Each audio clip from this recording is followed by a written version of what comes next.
किस तरह से हम लोग सक्रिय पुलिसिंग कर रहे हैं, प्रोएक्टिव पुलिसिंग कर रहे हैं। सक्रिय पुलिसिंग का एक और कार्रवाई होती है कि हम लोग इंटेलिजेंस डेवलप करें अपराध कर्मियों की और इंटेलिजेंस बेस्ड ऑपरेशन करें। यानी कि हमको आसूचना मिली और हमारी टीम गई और अपराध कर्मियों को गिरफ्तार किया। गोपालगंज के मांझागढ़ थाना में 17 अगस्त को गुप्त सूचना पुलिस ने डेवलप की और ये पता चला कि गुप्त सूचना पर जिले का कुख्यात अपराध कर्मी औरंगजेब उर्फ पमपम अपने 5 अपराध कर्मियों के साथ में अपराध की योजना बना रहा है। पुलिस की टीम वहां पहुंची। उन 5 अपराध कर्मियों के, जिनके नाम है अर्जुन कुमार चौरसिया, शम्स परवेज उर्फ गुड्डू, नीरज कुमार 3, बिट्टू कुमार 4, मोना प्रवीण 5, ये 5 के साथ में इस पूरी गिरोह को पकड़ा गया। डकैती की योजना बनाते हुए 3 देशी कट्टा, 11 कारतूस, 1 चाकू, 15 ग्राम चरस, 2 मोटरसाइकिल, 8 मोबाइल, ये सब गिरफ्तार किए गए। अभी 8 मोबाइल बरामद हुए। इन सब मोबाइल का हम लोग विश्लेषण करेंगे। इसमें बहुत सारे लिंकेजेज और बहुत सारी आसूचना हमको आगे मिलेगी, उसके बाद हम लोग आगे का अभियान करेंगे। इसी तरह से मधुबनी के जयनगर में 17/8 को गुप्त सूचना मिली कि जयनगर थाना क्षेत्र में अपराधी बैठ करके डकैती की योजना बना। इसमें छापामारी की और छापामारी के क्रम में 5 अपराध कर्मी गिरफ्तार किए गए, पूरा 5 का गिरोह। इसमें बादल पासवान, विनोद यादव, सिकंदर पासवान, मोहम्मद सद्दाम, प्रमोद सिंह, 2 देशी कट्टा, 2 देशी पिस्तौल, 1 मैगजीन, 7 जिंदा कारतूस, 1 मोटरसाइकिल, 6 मोबाइल, ये सब बरामद किए गए। इसमें जो विनोद यादव था, इसके विरुद्ध में 5 कांड हैं और जो प्रमोद सिंह है उसके विरुद्ध भी 3 कांड दर्ज हैं। तो ये हमारी अलग टीम जिसकी उपलब्धि मधुबनी में हुई, एक हमारी उपलब्धि गोपालगंज में हुई और इसी तरह से सिवान में भी अपराध करने से पूर्व 5 अपराध कर्मियों को गिरफ्तार किया। तो कुल मिलाकर के हम लोग प्रोएक्टिव पुलिसिंग, प्रिवेंटिव पुलिसिंग कर रहे हैं और इस तरह से हम लोग लगातार अपराध नियंत्रण, विधि व्यवस्था संधारण और बेहतर पुलिसिंग कर रहे हैं। तीसरा एक बहुत ही महत्वपूर्ण निर्देश डीजीपी बिहार के द्वारा निर्गत किया गया है और वो मुख्य निर्देश है किस तरह से हमारे पुलिस के जो पर्यवेक्षण है उसकी व्यवस्था को सुदृढ़ किया जाए। पुलिस मैनुअल को जब दोबारा देखा गया और जो उसके हिसाब से 4 श्रेणियों के पदाधिकारियों की जो जिम्मेवारी थी, उस जिम्मेवारी को हम लोग वापस कर रहे हैं, पुलिस पदाधिकारियों को दे रहे हैं। उसमें हम लोग क्या करेंगे?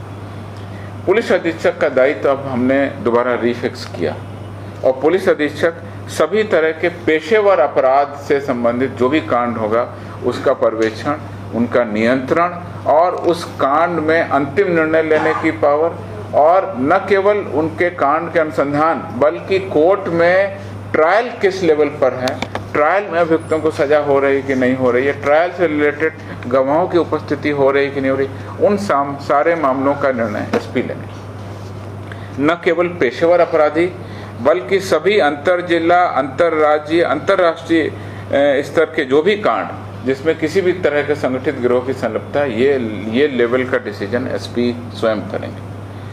सभी संवेदनशील कांड, सभी सनसनीखेज कांड, सभी महत्वपूर्ण कांड, वो सब एसपी के लेवल पर ही निपटारा होगा। महिलाओं, बालकों या कमजोर वर्ग पर गंभीर अत्याचार के जो भी मामले हैं वो एसपी के लेवल पर ही उनका निष्पादन होगा, नियंत्रण होगा। यानी कि उनका सुपरविजन, नियंत्रण, उनका ट्रायल तक मॉनिटरिंग। वैसे मामले जिससे लॉ एंड ऑर्डर डिस्टर्ब होता हो, विधि व्यवस्था डिस्टर्ब होती हो, लोक व्यवस्था प्रभावित होती हो, वैसे कांड, वैसे सभी कांड जिससे सामाजिक समरसता प्रभावित होती हो, अर्थात कम्युनल नेचर के कांड, उसको भी एसपी अपने स्तर से उसका निष्पादन करेंगे।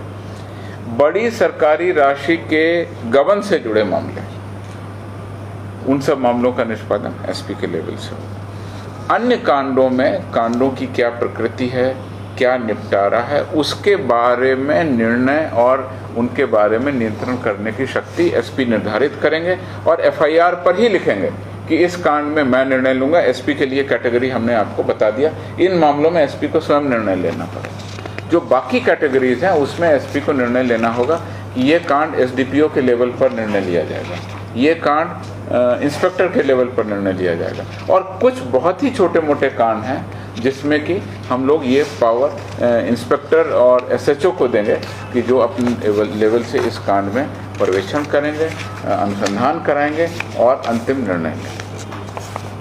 अमूमन ये कहा जा सकता है, जैसा आप लोग पूछेंगे, कि 7 साल से अधिक सज़ा वाले नॉन एसआर केस और जो स्पेशल एक्ट है, जैसे गैम्बलिंग एक्ट है, एक्साइज एक्ट है, जो स्पेशल एक्ट है, उसके तहत 3 वर्ष से अधिक सज़ा पाने वाले नॉन एसआर कांडों का पर्यवेक्षण, नियंत्रण और डिसीजन मेकिंग पावर हम लोग एसडीपीओ को यानी डीएसपी को देंगे। अधिकतम 7 साल की सज़ा वाले कांड स्थानीय विशेष अधिनियम के अंतर्गत 3 वर्ष तक के कांड जो हैं वो हम इंस्पेक्टर को देंगे उनके स्तर। साधारण प्रकृति के नॉन एसआर कांडों का अन्वेषण कार्य 15 दिनों में सामान्यतः समाप्त हो जाना चाहिए। ये सभी कांड एसएचओ को कराएंगे। बिहार के निवासियों को बेहतर कानून व्यवस्था देने का जो प्रयास है उसके बारे में सबसे पहले आपको dial 112 emergency response support system के बारे में बता दें। फेज 1 पूरी तरह से लागू है। 400 गाड़ियां उसके तहत हमारी डिप्लॉयड हैं। पटना में 100 गाड़ियां लगातार कार्यरत हैं। कमांड कंट्रोल सेंटर पटना में कार्यरत है, उसके तहत लगातार ज़्यादा से ज़्यादा लोगों को हम सुविधाएं दे रहे हैं। पिछली बार मैंने आपको बताया था कि हमारा रिस्पांस टाइम 52 मिनट के आसपास से घट करके लगभग 32 मिनट हो गया था। आपको अब सूचना दे रहा हूं कि ये 32 मिनट से भी घट करके वो समय लगभग 20 मिनट हो गया। जो टीओपी थी, टाउन आउटपोस्ट थे शहरी इलाकों में, तो उनको बहुत ज़्यादा सक्रिय किया जाए, जिससे कि हमारी पुलिसिंग व्यवस्था केवल थाना तक केंद्रित नहीं रहे, थाना से वो टाउन आउटपोस्ट तक जाए। तो अभी हमारे पास में करीब 106 टीओपी की सूची है, उसमें से करीब 20 और 22 ही कार्यरत थी। अभी तक कुल 75 टीओपी को हमने पटना में सक्रिय कर दिया है। 30 और बची हुए हैं, उसको भी हम लोग अगले 1 माह में, और ख़ासकर जो पर्व त्यौहार हमारे आने वाले हैं उसके पहले हम लोग सक्रिय कर देंगे। ये टाउन आउटपोस्ट बेसिकली थाना और नागरिकों के बीच एक बहुत ही सुव्यवस्थित परंपरा के रूप में काम करेगा। आम जनता को कहीं दूर जाने की ज़रूरत नहीं है, और पुलिसिंग के जो हमारे आयाम हैं वो सभी रूप में आम जनता के बीच में हम सक्रिय करेंगे। एक और नया काम हम इन टीओपी को देने वाले हैं, दे रहे हैं, जिसके बारे में आपको जानकारी दे रहे हैं। वो है डोर टू डोर सर्वे। हर मोहल्ले का, हर गली का, हर घर का हम एक सर्वे करा रहे हैं। 1 महीने में इन टीओपी के माध्यम से हम पूरे शहरी इलाके में, खासकर पटना, बाकी शहरों में भी व्यवस्था हो रही है, जहां पर भी टीओपी सक्रिय नहीं थी उनको सक्रिय कर रहे हैं। तो know your area, know your people के तहत डोर टू डोर सर्वे हम लोग कराएंगे। अभी पटना में इंटीग्रेटेड कमांड कंट्रोल सेंटर के तहत स्मार्ट सिटी प्रोजेक्ट के अधीन करीब 2000 सीसीटीवी लगने थे।